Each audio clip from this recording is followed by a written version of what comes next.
So thank you all for joining us wherever you are in the universe. Thank you so much, Charlaine, for being here.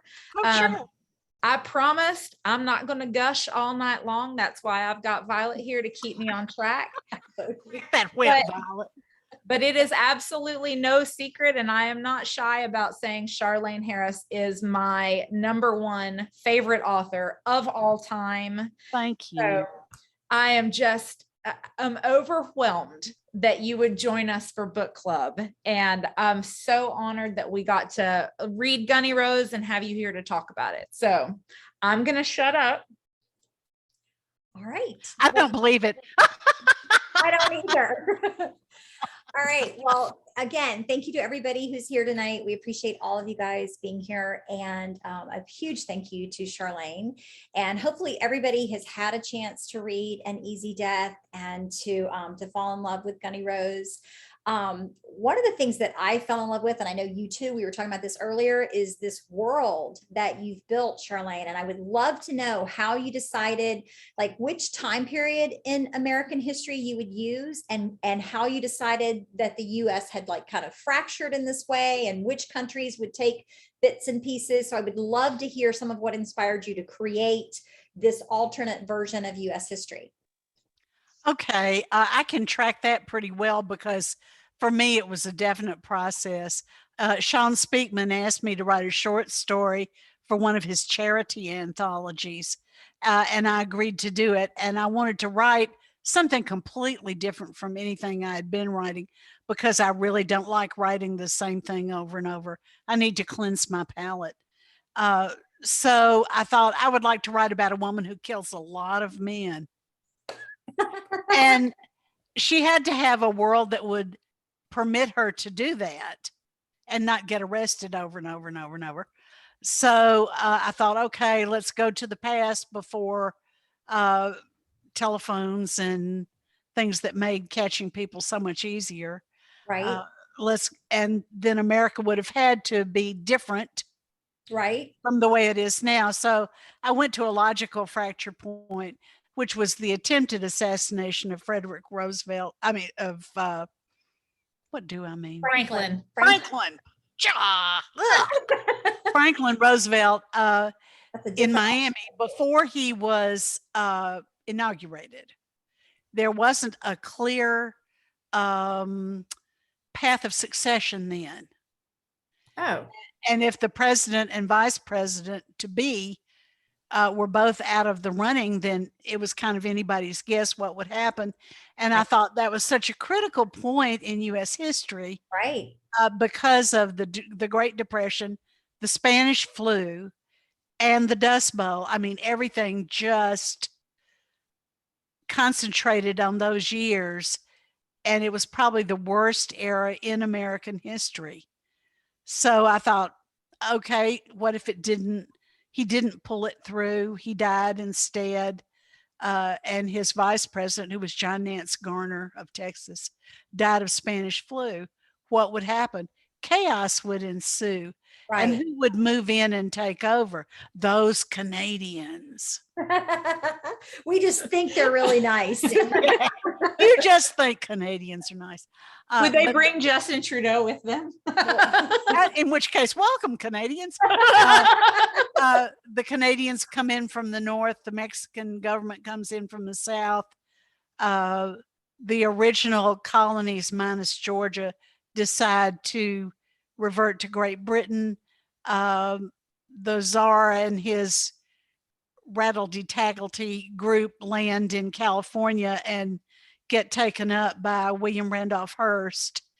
And California says, wouldn't it be great if we had a king, because of the movie industry? And he agrees to be the Tsar very seriously. And California and Oregon become the Holy Russian Empire.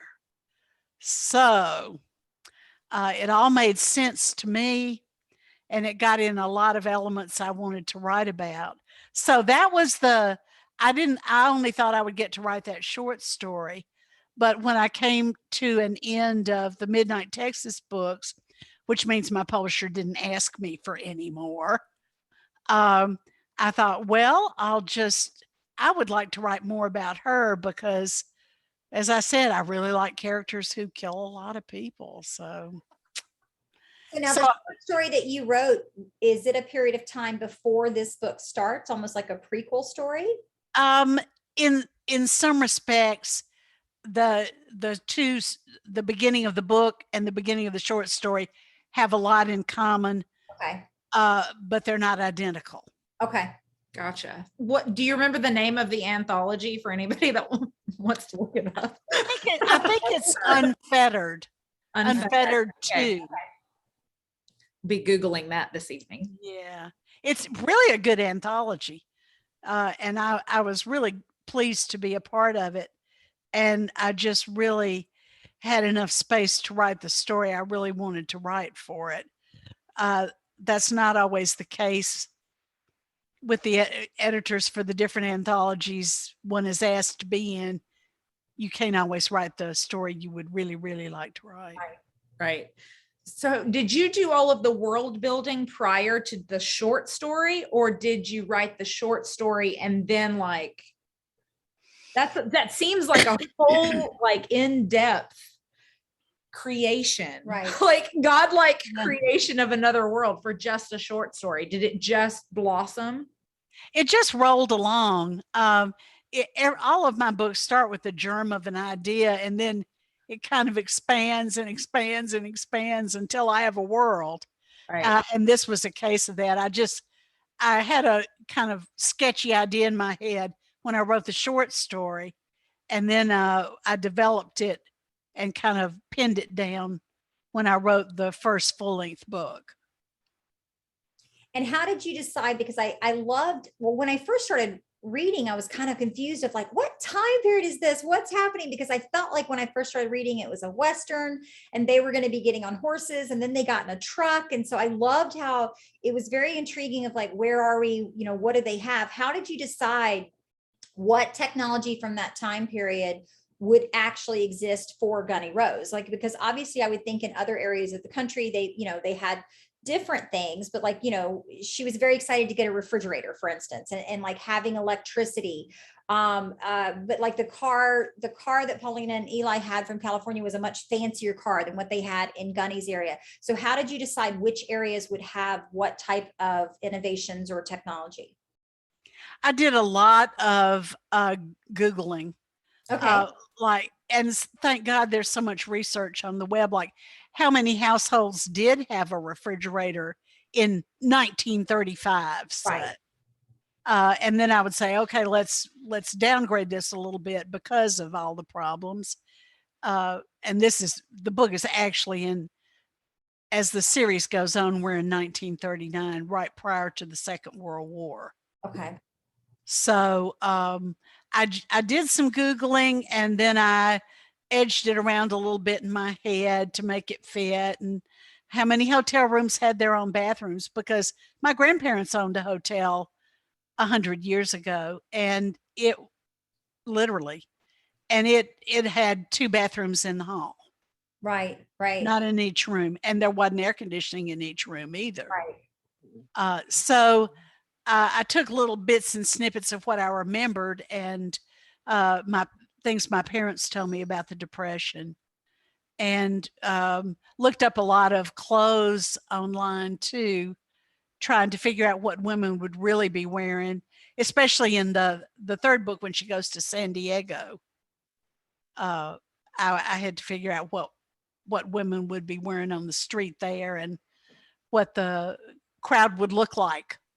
Which was very different than when she went to Mexico. So Absolutely. right. In Mexico, I just kind of made all that up. Well, that's the beauty of a fictional world. Nobody can tell you that wasn't what it looked like. Because Yeah, no, really. So Because I don't think they're in Spanish yet. So well, one of our readers had commented that it did read very much like a Western, even though they did have some of those modern conveniences. And she wanted to know if you have, and let me make sure I read her question correctly. Are there any favorite authors or books of yours that are Westerns? Like any favorites of other authors or other books that you like to read that are Westerns that might have inspired you to want to set this that way? That's an interesting question. I can say that I like books that have a Western feel, though not actually set in the time period. Like I've only read one or two Louis L'Amour's and so on. But there are books like C.J. Box's books that are what I call ecological mysteries.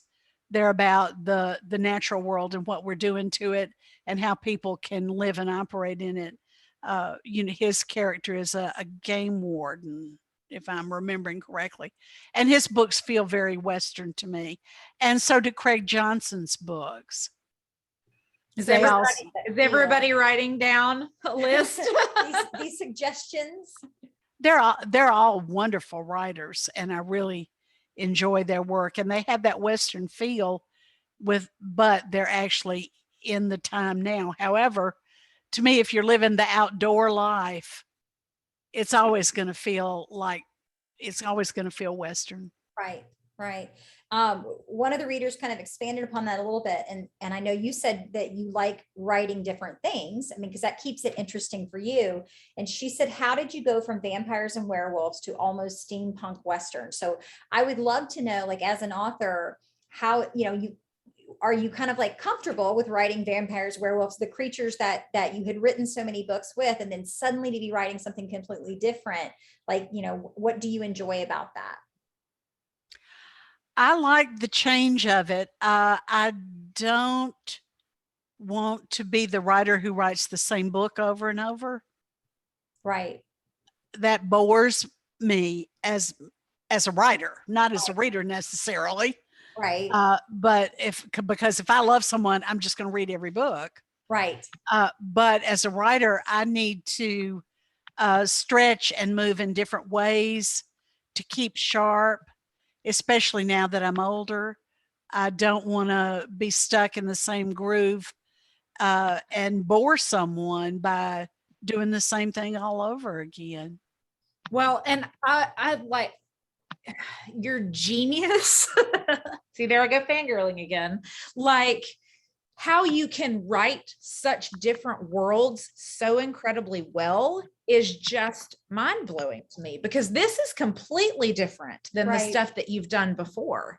Yeah. Like, how on earth does she have room in her head for all of these? My head is so crowded. Some days I feel like I'm going to have to shove something out to make room. Probably thanks to my children. Too bad, kids. I forgot. Well, and hopefully with each book you write and put out there, like you get a little bit of room, like, okay, you're out there. Let me move to the next one. One of the things that several people noted is that all of your heroines tend to be these really like kick-ass, smart, independent, just, badass women. And I had several people who asked in our different formats for questions, like what inspires that, but also, do you feel like part of that is you? Like, do you see yourself as a strong, independent woman, or is that more kind of like a projecting what you'd like to be? Like, where does that character type come from? Well, I was brought up real Southern, which means I'm very polite. But that doesn't mean I don't disagree with people from time to time. I have a hard time expressing it in a really firm, confrontive way. I might kind of try to sneak around and tell them I disagree with them. If you say anything with a Southern accent, it sounds sweet no matter what. It does. It sounds a lot nicer, doesn't it? Exactly. That's my secret weapon. It's really more the way I wish I were, but I'm not like that. I am pretty strong internally. I've gone through some bad stuff like everybody has by the time they're my age. But I think it's the proof of what you are inside, how you come through and how you keep going. So that's what I intend to do. So we can all have like a little bit of a badass in us, even if we're not necessarily fighting or shooting or killing a bunch of men. I think according to me, you can. Okay, we'll take that as gospel then. That's yes. If Charlaine Harris says it, we're taking it. Yes. All right. So specifically with Easy Death, was there one particular scene that you just really had a blast writing? I know you said you really wanted to create this woman that kills, a bunch of men. So was there one particular scene with Gunnie Rose that you just really enjoyed more than others? I loved a lot of the things I wrote about their trip to Mexico, because crazy stuff just happened. And Right? I had the most fun writing all that. Mexico was a real trip for me because I kept going, oh, what must it have been like? Oh, they would be sacrificing people in public. And,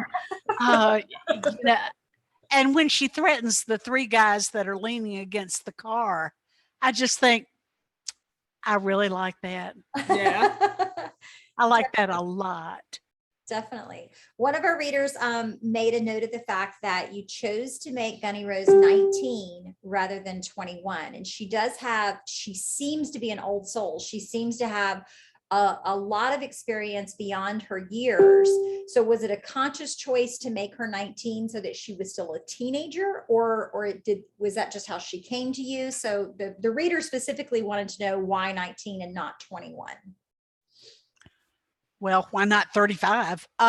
Did 21 matter then? I don't know. Would 21 have I don't know. Not so much then. Yeah. Right. I don't think that became a thing until later. Yeah, girls could get married when they were 14 or 15 then. So I think I know, isn't that crazy? Yes. I think my point was that she does what she does because she has a talent for it. And she would have known that early on. I mean, you do know what your talents are early, I think, for the most part. Right. And she knows. Good at. Yeah, she's a good shot. She's a great shot. There are not that many ways she could support herself in that world unless she had the help of a man, which she doesn't particularly want at that point, or she had a particular talent. And she doesn't want to be a prostitute. She doesn't want to work in a store. She doesn't want to teach children how to read. She would rather shoot people. And she gets to live out her dream. Well, and I think not only is she like great with the guns, like actually a great shot, but I think that the psychological and emotional makeup that you gave her, she's also perfect in that way, because she seems very much to be able to compartmentalize. Like, I know if anything had gone down, like the very first scene in that truck when everything was going nuts, I probably would have been laying behind a rock, like crawling, like, crying. Yeah. Mama seems to have that constitution of like, okay, this is what I have to do, and I have to keep going, and I can't dwell on this, and I have to, she just seems to be a very logical thinker, and she acts well in emergency. I don't have a clear head. She does. So I admire that about her. She's mission oriented. Yes. And her obligation, when all the other members of her group are killed, her obligation is to finish her job. Right. Yes. And that's what she clings to. I also love that she's from, her mom's a single mom, like she's raised this strong, independent woman. Like, I want to know more about her mom. Right. Right. Like her mom is pretty great, I think. Yeah, she's a total spitfire. Like, there was another question that we had talked about. And I'm kind of jumping in. She's the moderator, but I'm kind of jumping in. But I loved the question if the story could have been written, or if you could have learned more from another character's point of view. I was like, oh, her mom, like from like the beginning. I would love to hear, because I'm a mom of an almost 19-year-old. Right. Like if you were ever going to write the story from a different point of view, which character would you pick, Charlaine? Oh, we still that's really I'm writing the fourth book now, which I didn't know I would get to do. So I'm going, yes. It's from the point of view of her half sister, Felicia. Oh, okay. Whom we meet in the next book, the second book, A Longer Fall. And then again in the third book, The Russian Cage. Okay. You put an extra F on the beginning of her name, just letting you know. Felicia. Oh, I was like, it's so close. I'm I sure know it is. Alicia, and it was a typo. It was a typo. It was a typo. I just didn't want you to know. But Felicia is an interesting character too. And I felt like I was leaving her with so much baggage. I thought, man, if she is, when I thought about the situation she was in when I was writing The Russian Cage, I thought, wait, she just got dumped there and left. And, her parents are both dead. And, man, that is not good. And I thought that just proves how Elizabeth thought she was doing this for the best possible reasons. And all of a sudden she sees that she just dumped Felicia on someone else and left. And I thought, oh, that's another way to look at that. And I think we need to know what Felicia thinks about that.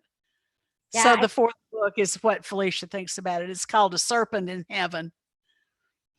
Yeah, I think we definitely all tend to see a situation from our point of view or how it affects us. Yeah. There's always someone else who has a different point of view because it affects them differently. I would like to interject a little bit of commentary from our chat box, because we do have readers discussing in the chat box. Several readers are agreeing that they think that Felicia is, excuse my language, if any of y'all have kids in there, shifty as fuck. She is. Awesome. She is. And I think, her upbringing or lack thereof, you know what I mean? Like when we first meet her as a child, like she's living in this very difficult situation and always like on the lookout, she's, knowing that people are hunting her and living with her uncle or father's been killed. So I definitely think that would definitely make you shifty in order to survive. Yeah, she's not going to tell everybody everything. No. Right. Yeah. She has many secrets, many secrets.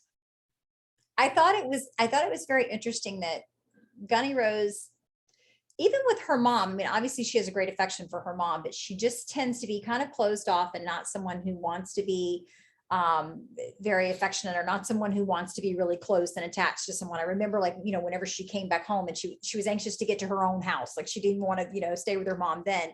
And I thought it was interesting that she did seem to have some sort of bond with Felicia, like almost right away. She did seem to have a connection with her, especially when she saw her at the train station. Like there definitely seemed to be something where she felt a connection with her. And I thought that was interesting because I didn't feel throughout the rest of the book that she was someone who connected easily or someone who, bonded with others easily. So I thought it was interesting that she and Felicia seemed to have that bond. Melody Farnsworth wants to know, do we get to finally find out how old she is? Oh, Felicia? Yeah. She's actually 15. Oh, 15. wow. Okay.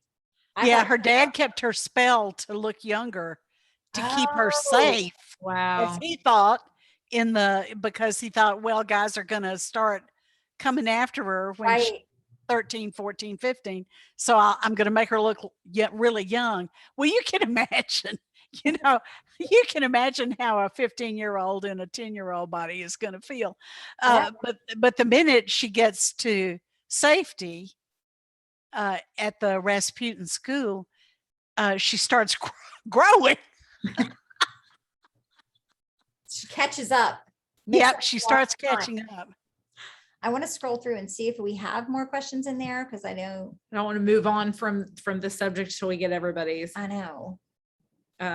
People are just talking about like how young people got married, and she tells us. Okay. All right. Do you have another question? Do we have any more from? Nope, we've gotten all the ones that were in the group. So that's why I was looking in the comments. Any idea what time, like when the fourth book will be out? Well, it'll be next year. I haven't turned it in yet. I've got like 50 more pages to go. Then I'm going to let it sit for a week, and then I'm going to charge right through it and make everything smooth and pretty and send it into my editor. So I'm hoping next February, like my last book came out last February. So I'm hoping for February again. Gotcha. So for those of you that have just read book one, now you've got a little bit of time to catch up. Yeah. And they really need to be read sequentially. Book two is a longer fall, and tonight we're actually going to Janice is like keeping track of everybody who's here tonight, and I am going to give away a signed copy of A Longer Fall from when I actually met Charlaine at her book tour for that book. I actually got a couple extra copies for Hydernation, and I still have one. So we're going to give that away to one lucky reader. And then book three is A Russian Cage that came out this past February. So you got a little bit of time for those of you that are just getting your feet wet in Gunnie Rose's world. These books have such great covers. They really do. I wanted to ask, are they, so I feel like that there was a cover change that happened, like a design change. Did book one get a facelift too, or is it still the same everywhere?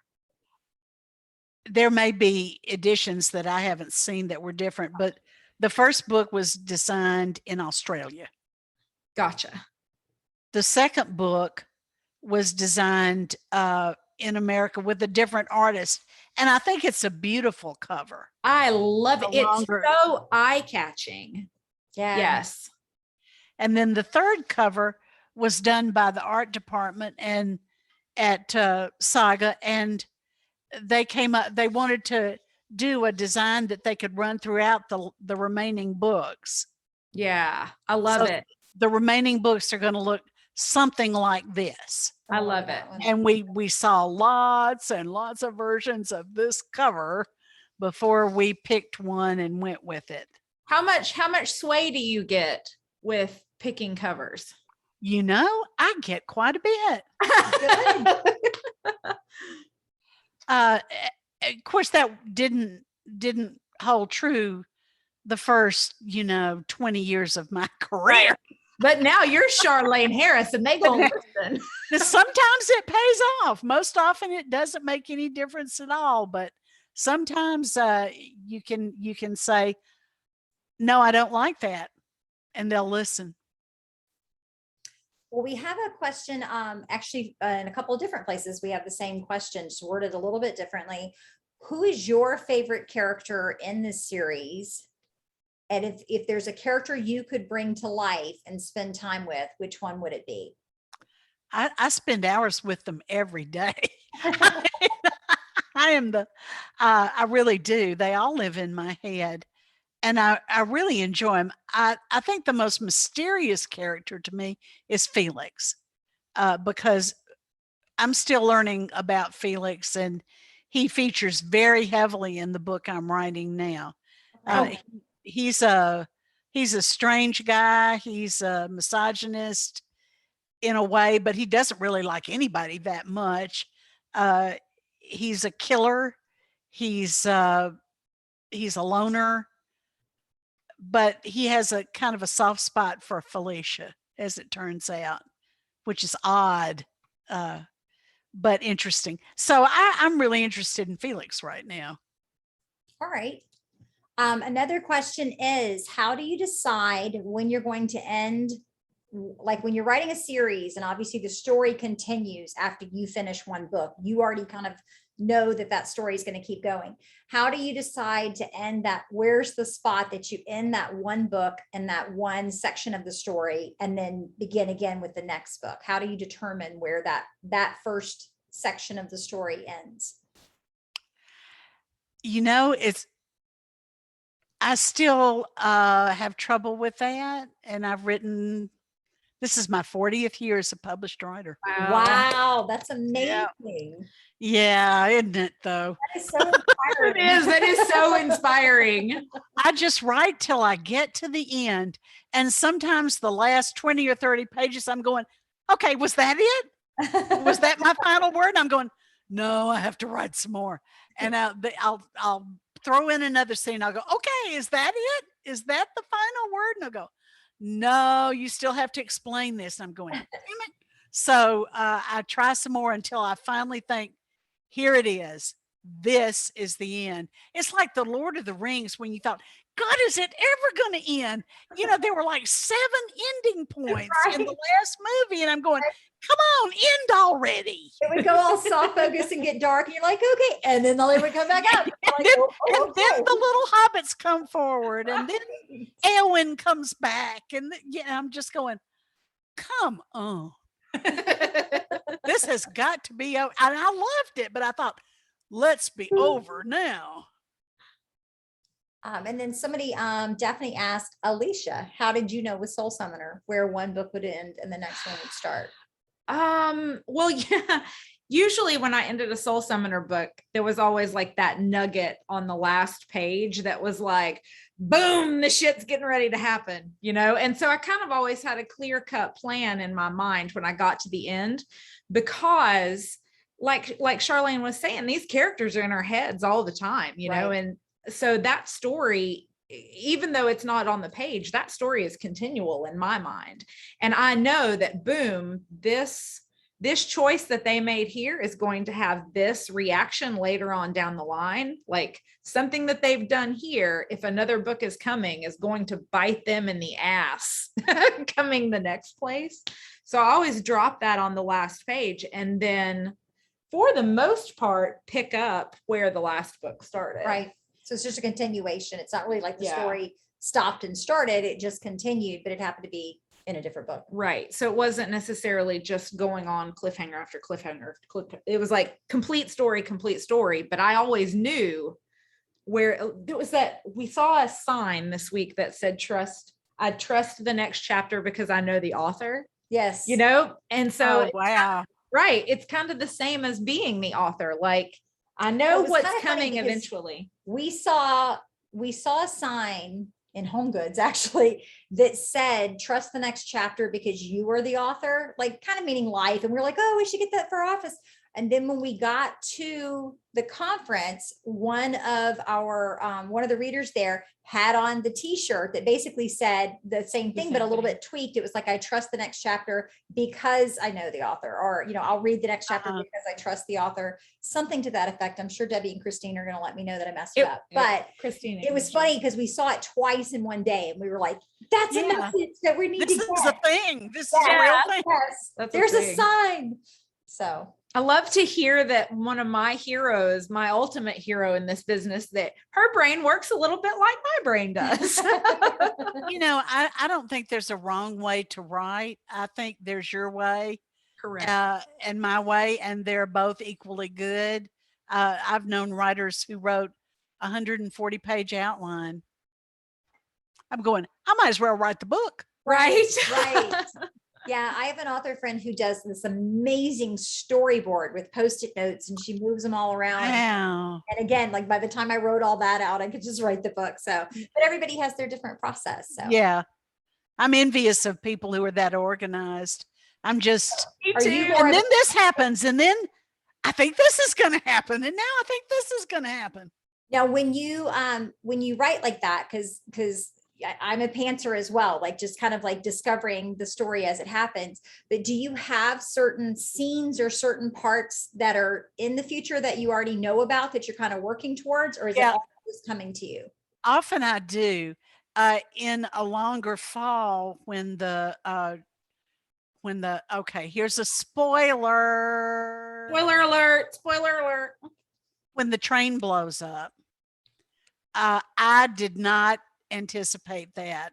Okay. And all of a sudden I remembered once when my husband and I were on a car trip somewhere, we came to the scene of a very bad accident, and I looked up the hill adjacent to the interstate and saw a row of bodies covered with white sheets going up the hill. And I thought, I'm not sure that is a completely valid memory, because where did they get all those white sheets, you know? But that's the way I remember it. And there were at least 6 or 7 bodies. And I thought, when I thought of the train wreck, I thought, oh, this is just like when I saw the bodies. Wow. Right. So it kind of like brought that back. Yeah. Yeah. It was a way of respecting that memory. Right. But really chaotic because they're shooting too. So It's funny how like we can sometimes like things are when we write out scenes, it's cathartic. You know what I mean? You can work through things and have the character maybe go through it differently than you did, or have it plotted out differently than you did. So I want to make sure. I'm going to ask this one. Yes. So there is a question in the chat box for Megan Wave. I'm not sure which screen she's going to be on for you guys. Megan Robinson is my very best friend since we were little bitty kids. This is her first time joining book club, and she's here because she and I have read all of Charlaine's books together. And since long before I was an author, since long before I started writing. And she wants to know, I would love to know which series is Charlaine's favorite and which one made her want to rip her hair out. Okay, that is a complicated question. Because I should say the Sookie series, because it lasted longer than any of the others and I made way more money on it, which, you know, I don't scorn at all. But the most politically correct answer for a writer is the one I'm writing now, which I am really enjoying. And at first it wasn't going to have any supernatural in it at all. But then Eli came in and he was like, yeah, I'm a magician. And I'm going, oh, hell, here we go again. I thought very highly of my Shakespeare series. I really like those books. I don't want to ever write another one. That came from a very dark place in my life. But I felt like I really did justice to the character and the subject. Yeah. So I felt really good about that series. All right. Well, we wanted to just make sure. Do you have, so let's take Gunnie Rose aside for just a second. What if your publisher came to you tomorrow and said, Charlaine, I'm gonna let you write anything that you want to write? Is there anything out there still that's just like tickling, like something that you might want to explore that you can share with us? Like, you know, I miss Quinn. I would like to write about Quinn again. And that for several years, I said, I will never write any of the characters in the Sookie verse again, because, you know, I just took such a load of awfulness after the last book. And I don't want to repeat that. But then I thought, but, you know, I really liked Quinn, and I really would like to find out what he's doing now. So that, you know, that's kind of tickling my mind a little bit. That's exciting to hear. He was always one of my favorites. I'm like, oh, he and Sookie would have been so like great together. I know, right? Who doesn't like a really handsome, muscular, bald guy? I ask you. I'm married to one. I would love to. I need to say, Jan, is there anything that you would like to unmute and say, because she's having a conniption on the screen? She's having a meltdown about this. I was going to say Quinn is my absolute favorite character. And I wished all the way to the last book that is who Sookie was going to end up with. And when she didn't, I actually cried when I turned the last page, like, no, it's not Quinn. So, yeah, so please do revisit Quinn. Thank you. Did you see him in the Midnight Texas books? So, you know, there he was continuing there. He was. Still not enough for me, though. Okay, well, maybe I'll have the opportunity to make your fantasies come true. Yay! Now, I did notice that when Jan was saying that, Debbie Murray was shaking her head. Debbie, were you shaking your head due to something at your place, or is it about Quinn? Can she unmute? You have to unmute, Debbie. Hold on. There we go. I think we're having technical difficulties. Okay. No. Sookie always had to end up with Sam. Always. Always. It was a perfect ending. And Charlaine knows she made me very, very happy, because I have said from day one, no, it's Sam. I always knew it from the first one, because he loved her. Like, he loved her. Yeah, just she was through and through. Like, she trusted him too. And I thought, I felt like by the time I got to the end that I had done everything but draw a giant flashing arrow going, Sam, Sam, Sam, Sam. And yet, you know, I had this shitstorm when it ended. And I thought, I just would never put myself in the path of that for anything. That was so unpleasant. Yeah. Which is so sad to me. Like I was blown away because you said this when I met you when book 2 came out. I was like, how sad is that? That like the trolls come out of the woodwork, you know, like Yeah. the heck?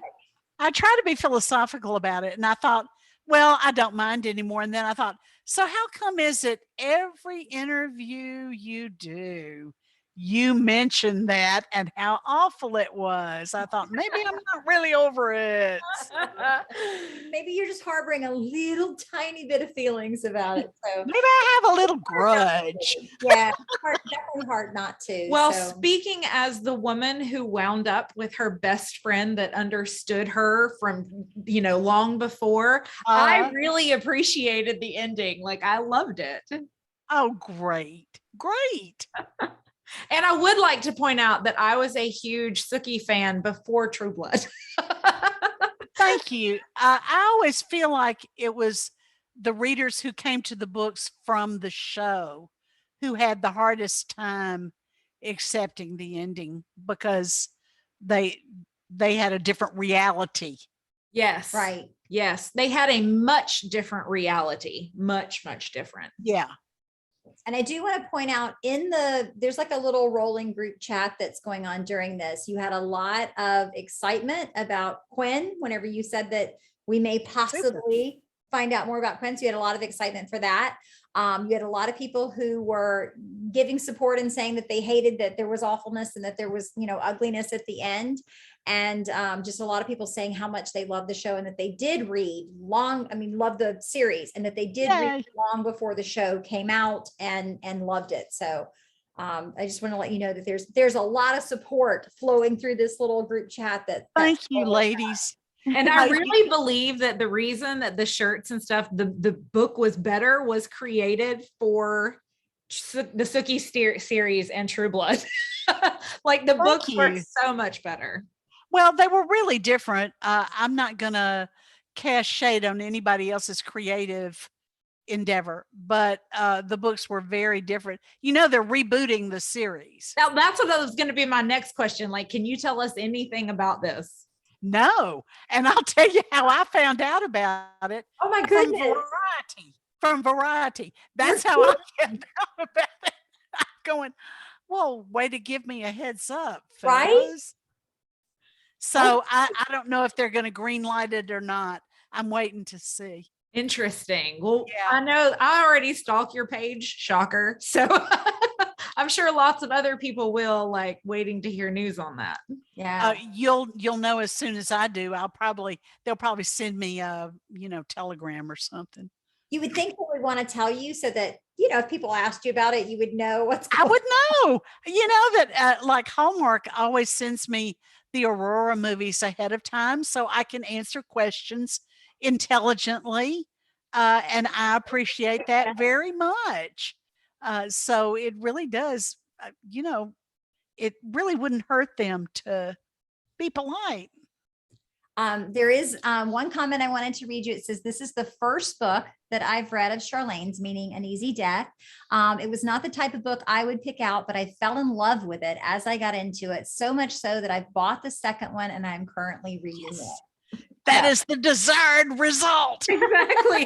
The plot is working. That's what I was like. That is why we do all this. Right? She was going to scroll up and I'm like, wait. No, I want to read that one. So, so several more saying that they were huge Sookie fans. This person loves Sam.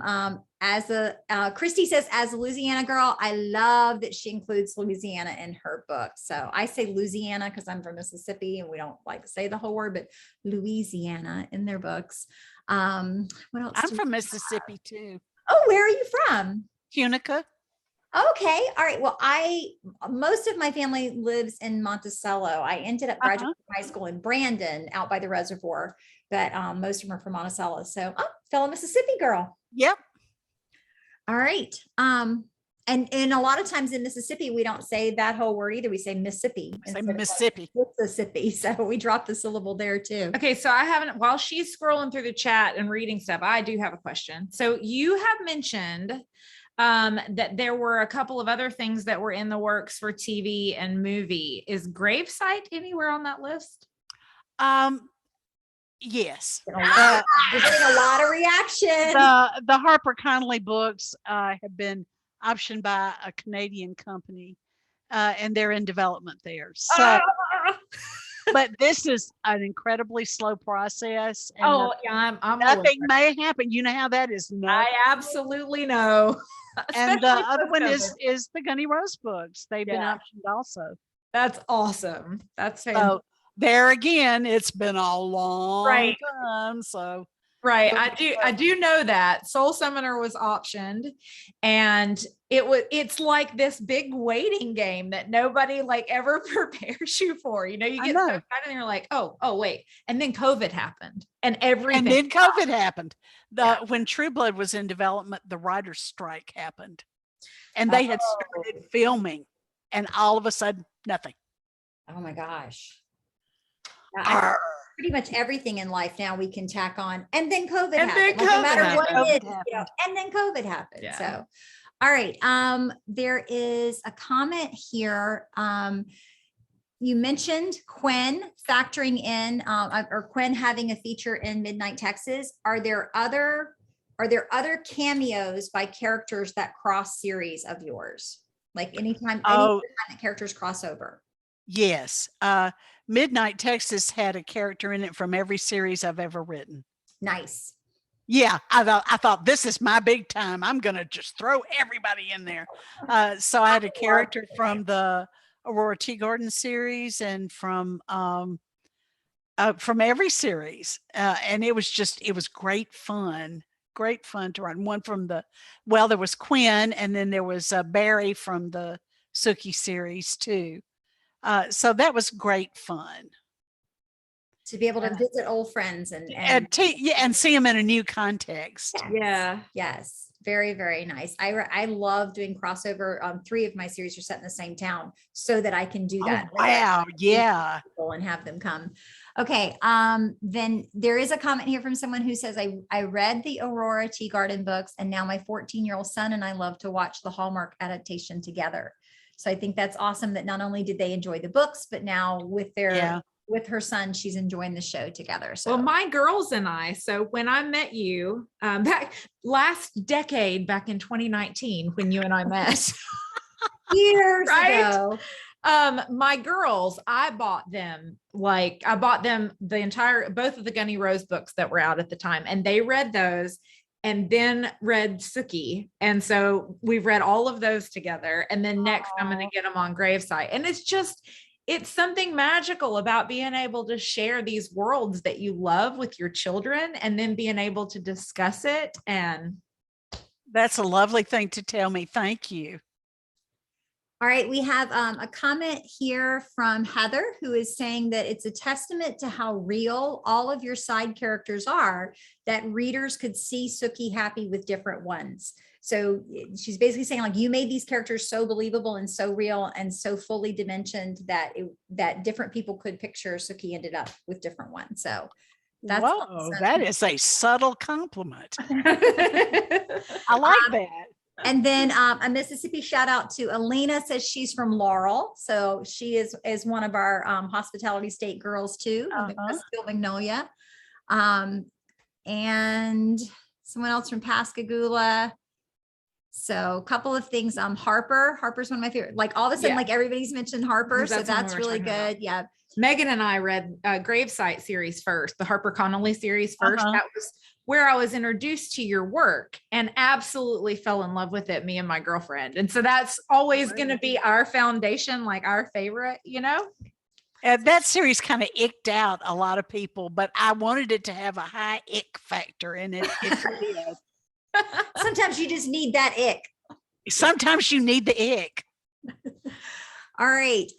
Amanda would like for us all to know that Midnight Texas was so good because everything's better and bigger in Texas. Well, I live in Texas now, so I'm going, yeah. Yeah. Transplant. Oh, okay. We have a question here for you, Charlaine.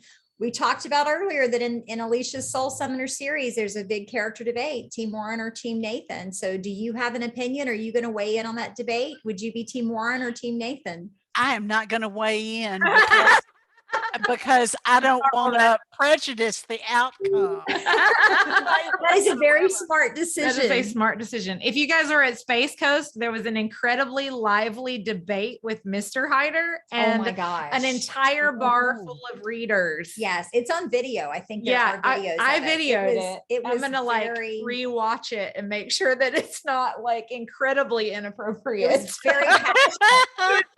It was a passionate. very passionate discourse about Mr. Hyder is a good sport. Yes. He is. He absolutely He is. has some very strong opinions. He does. He was even telling us that occasionally like he'll just like open the door to her office and like yell at her because of what she's written and then close the door. So yeah, very strong opinions. Yeah. All right, Christy's joining us from Moss Point, Mississippi. We just got a whole bunch of Mississippi in the Yeah, house. we're That's coming out of awesome. the woodwork. There you go. All right, scrolling down, I want to make sure we're not missing any questions. It's Daphne actually started with Sookie as a local whenever she lived in In Shreveport. Uh-huh. Very, very good. You can't have dead bodies without the ick. That's very true. Okay.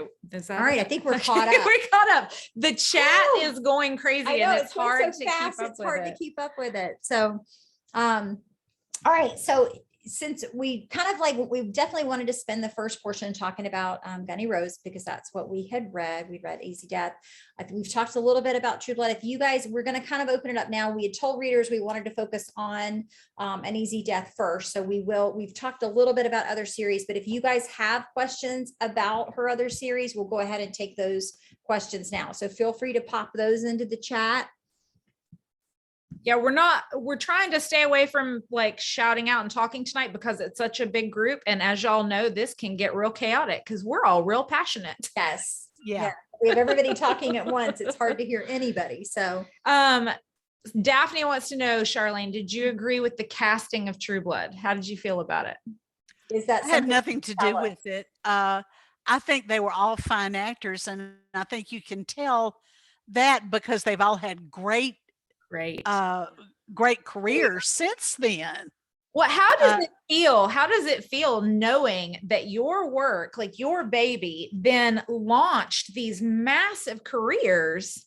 I mean, you put Alexander Skarsgård on the map. everybody's heart. Thank you. Well, he's a real nice guy. He deserves that. But he's not a big swell-headed person at all. Or That's good to hear. wasn't. I don't Here. know. It feels great, but for a while the responsibility was enormous because I felt like if I failed and the show failed, all those people would be out of a job. Ooh, And it just felt like the most enormous Pressure. Even though my books were 5 years ahead of the show, Right. thank God. Yeah. Because I didn't have to compare the show to the books in any way. I was way ahead.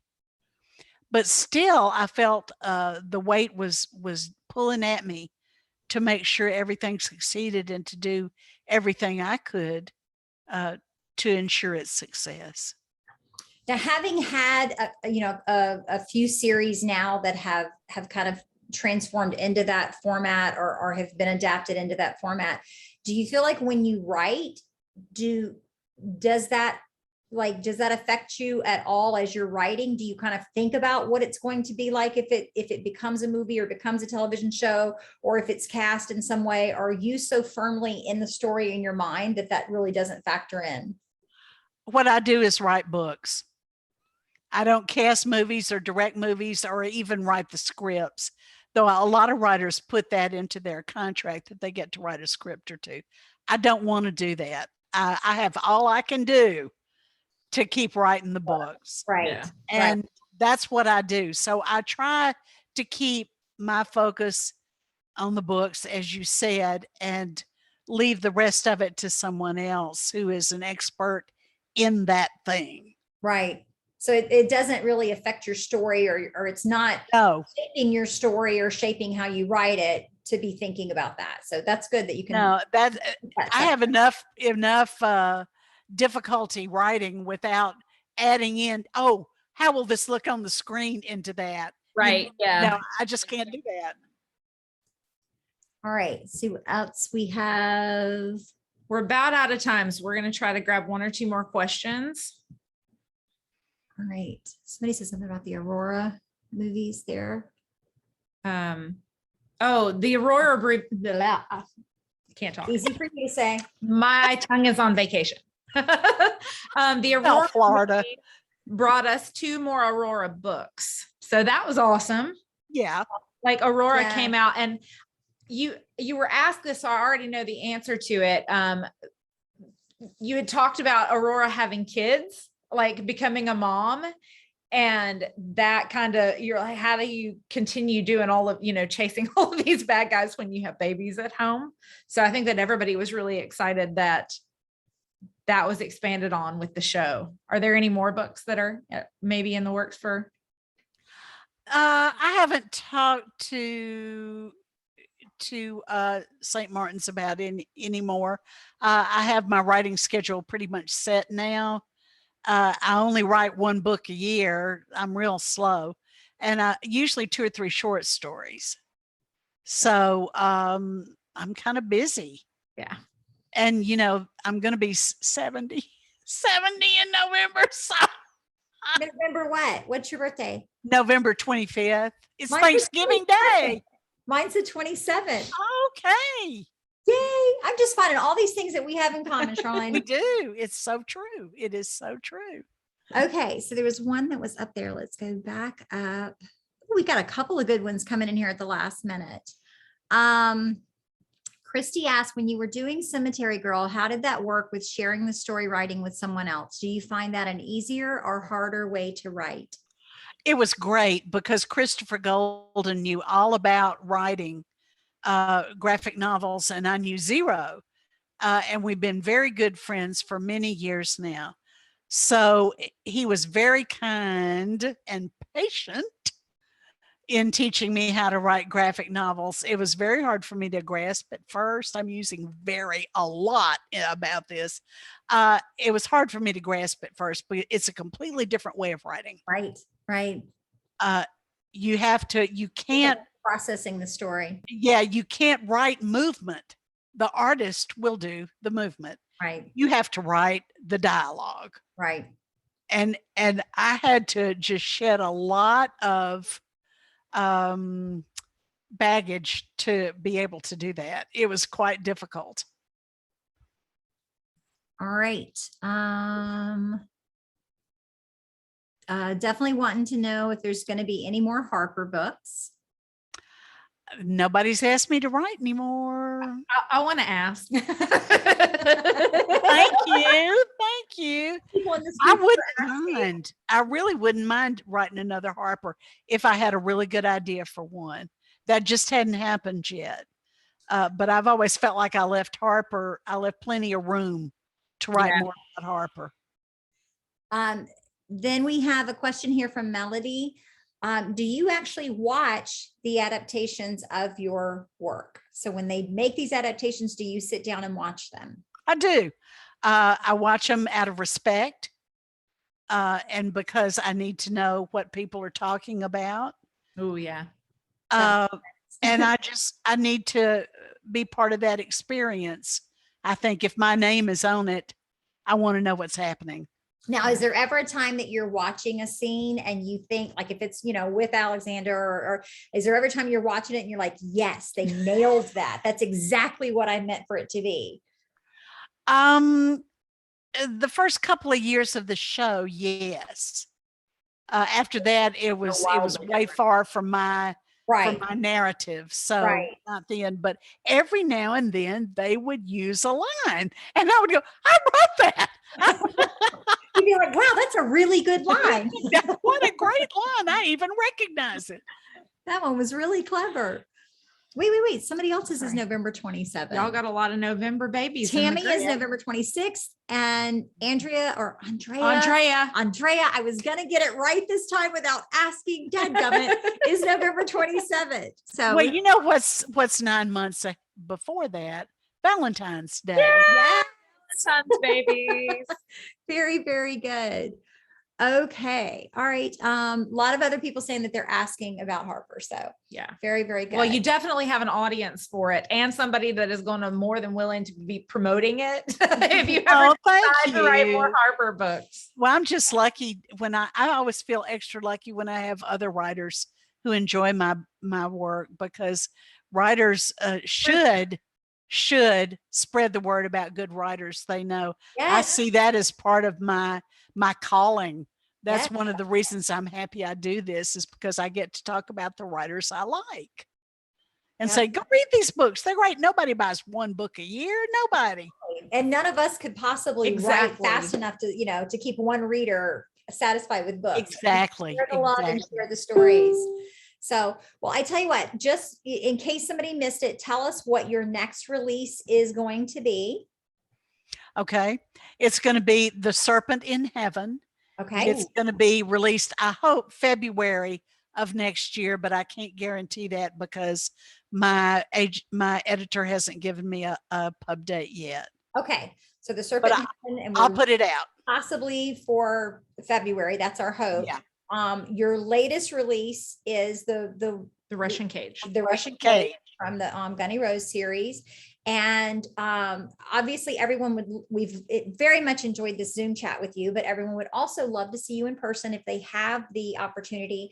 When will you be signing again? Will that not be until the next book release, or do you have any events coming up on your calendar? Well, I'm going to BoucherCon in New Orleans after much thought. I'm doing a Comic Con in Michigan. Yeah, I'm doing that. I'm flying in and just being there a day, and then doing a school event and flying back. Yeah. I'm still not happy with airplane trips. I had COVID. My whole family. I know. did. I was terrified. And we weren't sick enough to go to the hospital, thank God, but it was a real unpleasant experience. And I really want to urge everyone to get your vaccines, please. Thank you. I know that the Delta variant is going around now, and I hope that doesn't become as big a thing as COVID did. But we just all need to be as safe and considerate as we possibly can be. And I'm sorry if I won't see as many of you as I had planned on in this coming year. I had several trips planned that I'm just not willing to go on yet. Well, and the other side of it too, COVID aside, I was hospitalized because my immune system is shot after being like quarantined for a year and a half. Like, Right. and Not so exposed to anything. I have picked up all of the other germs, even though I'm vaccinated, I've been sick. Yeah. I had to go to Vanderbilt for fluids because I got so dehydrated and like, oh, Elicia. y'all be careful, wash your hands and, because our immune systems are just down from being quarantined for so long. Yeah. Charlaine, you be extra careful. I'm doing my best, honey. Mr. Hyder was out of town, and I was literally texting her every few hours going, give me proof of life. I need you to text me back. Yeah. Yeah. She didn't have a voice. So I was like, give me proof of life. I was really, really sick, and it wasn't COVID. No, but I was ill. I'm so sorry. That's the most miserable feeling. Mm-hmm. Yep. Well, we appreciate all of you who were here tonight. We appreciate all of you who read the books and love the stories and want to discuss them with us. And Miss Charlaine Harris, we so much appreciate you. We appreciate the books that you write and creating these wonderful Thank you. characters for us. And we very much appreciate you spending this evening with us and answering our questions. I know you're getting a lot of people. Aww. And, A lot of it, people a lot of bowing, applause. and we love you, we adore you. I love that we're like basically best friends now that we have so much in common. Like We are. exactly. So but yeah, thank you so much for coming, and I'll let you. And I want to say again, I told you this before we got on this call, this is a dream come true for me. And I hope that everyone in this group just absolutely falls head over heels in love, if they haven't already, with everything that you've written. Thank you. There's a wealth of it back there. And I am super picky about who I read, and you never disappoint. And it's always interesting. It's always new. Like, I've read you for, 2 decades now, and I still can't predict the way things that are going to go, and that's huge. So thank you for doing what you do. Thank you for being an inspiration. Oh, For me, this group may not be here if it weren't for what you've done and following what your destiny and what you were supposed to do. So thank you. Thank you. Thank you. well, ladies, thank you for giving me a wonderful time tonight. I've enjoyed it so much. I really think you all are wonderful for turning out tonight. And I loved having such a good conversation with all of you. Well, hopefully we'll be able to do it again in the future. Anytime you need a wing woman, you call me. I am your I girl. will. Thank you. Thank you. That's so sweet.